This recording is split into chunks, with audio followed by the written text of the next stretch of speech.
me this.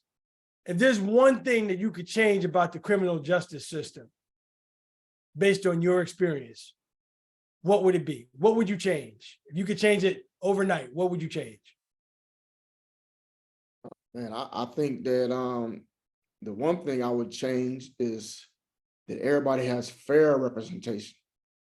I think everybody, because, you know, those of us minority, we are, you know, low income, right? We don't come from well-off families. So sometimes, well, most of the time we go in, we don't have representation, right? We have a public defender. And I'll tell you like this, my public defender, when he first seen me, this guy told me, he said, man, you're like Kobe. Situation happened with Kobe, right? He said, you like Kobe. He said, just take this 20 years. I said, man, Kobe, I don't got Kobe money. Kobe not gonna call you to defend him, right? I was signed for this 20 years if you do the 20 years, but I didn't commit this crime. So I would ask for just fair legal representation. I think that if everybody had that legal representation, you knew that unequivocally that they would fight hard for you. Because even with myself, I had different witnesses and things of that nature that were not called for me, because the public defender said, oh, well, I'm the public defender. I'll do what I want to, you know, I'm the one that's gonna do what I want to do. You know, I'm in my, trying to get my public defender changed in the court. They wouldn't let me do that, you know, so I would say everybody should be entitled to have fair and legal representation. Did it ever cross your mind sometimes that you feel like maybe the public defender is actually working in some way, shape, or form with the prosecution? Yeah, because I did all I could to get rid of this guy and they wouldn't let him go. I'm gonna tell you something, funny story real quick, right? Funny story, this is just off the cuff, just crazy funny story. I actually came out, seen the public defender and stripped out naked, right? There's a guy, right, to try to see if this dude was I was playing crazy and stuff, right? And I'm trying to see if I can get this dude to quit. He would not quit, right? I wouldn't go in the courtroom and tell a judge, I want a margin hearing, you know, to challenge having this public defender and get me somebody that's gonna represent me right. Because the way this case should go and can go, he's not going that route. And he definitely, for me in my eyes, was working with the public defender. You know, you mean the prosecution? You know, yeah, prosecution. Because even after my trial, my judge called me to the side. He said, look, I should see you back down here in a few years. That's what the judge told me. The judge literally told me, I should see you back down here in a few years. I hate that this happened to you. This is what the judge told me. Why would a judge tell me something like that?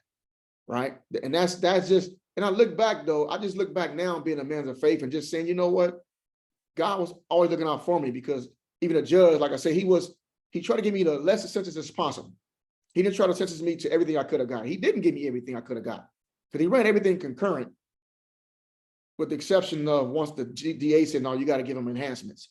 Well, now he ran everything concurrent. Everything he could do to minimize a sentence, he did. Everything he could do, he did. You know, and I thank him. Your public defender basically was just relegating you to jail. You're going to jail. You need to plead this out and get this amount of time. Pretty much. That's how that was. And when you talk about enhancements, you said that at the time there had to be enhancements attached to your charges. Yeah, what it was is the judge didn't have no discretion on that, so they had to add the enhancements that allegations that were made.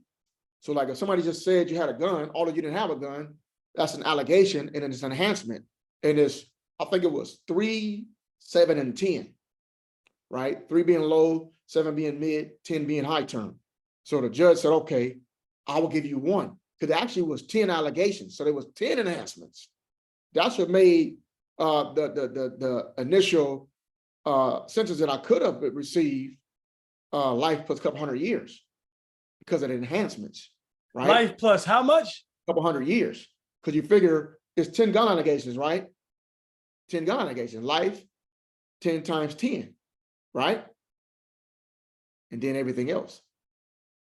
You know, that's what made it to where the maximum sentence could have been that much. So an enhancement can merely be an allegation Exactly. that they don't even have to prove. No. There had to be substantiated. All you have to say is, I have a gun, right? I robbed you, I had a gun. So now I had a robbery with the enhancement. And I could have robbed you and just robbed you. Right. No gun found, no nothing. None of that kind of stuff.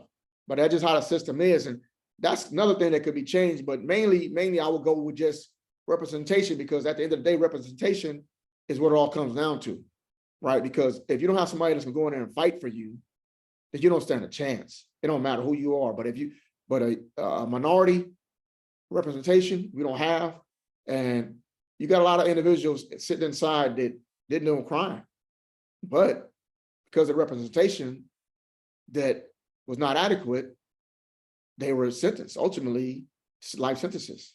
And some of them did plead out because they felt like they didn't have a chance. And this other person is on the other side of that glass is saying, hey, this is what's best for you. This is what I think you should do. Well, yeah, you think I should do that because it's easier for you to plead me out, and I have to do no work and I have to do no investigation. So let me ask you this. A public defender is assigned to you, right? Are you in a position to look at that public defender's record? You can have somebody do that. Yes, you can do that. You can do because I don't want you assigning me to somebody who I look at his record or her record and all they doing is getting plea deals. Nobody is getting represented in a manner that finds them to be innocent. I mean, if I'm innocent, I want my attorney to demonstrate my innocence. I'm just wondering if people who were in your position have the chance to find out, like, do I have a choice? You assign me to this person. Well, I see nothing but plea deals here. I don't see anybody being vindicated for anything here. Well, they have ways of looking that up, but then, like I said, you have margin hearings where you go in and you're able to ask to have this public defender removed, and then you're supposed to be able to present your reasons, and you got to be able to substantiate your reasons. And it shouldn't even be like that. It should be like, hey, I want him removed. There's a conflict of interest, right? We're not seeing eye to eye. You know, I have ideals about, this is my case, my life. I'm headed to prison if this doesn't go right. So I should be able to choose who I want to represent me. Bottom line, if I go through 3 or 4 or 5 of them, it should be my choice, right? It should be, you know, who I want, how I want it. Not to say you want everything your way, but you at least want somebody that's going to fight for you, especially when you're fighting for your life. When you sit there fighting for, you know, the right to be in society or be in prison for the rest of your life, you need to have who you want to have for yourself. And if I don't have money to get that person, y'all send me somebody. Don't send me somebody that's going to be working right alongside y'all. And that's pretty much what happens. Now they're working in concert together. Since we want to bring up that word right there. It sounds like it to me. You know, and yeah, that's what happens, you know. So that's one thing that definitely needs to change, is fair and legal representation all across the board, no matter how much money you got.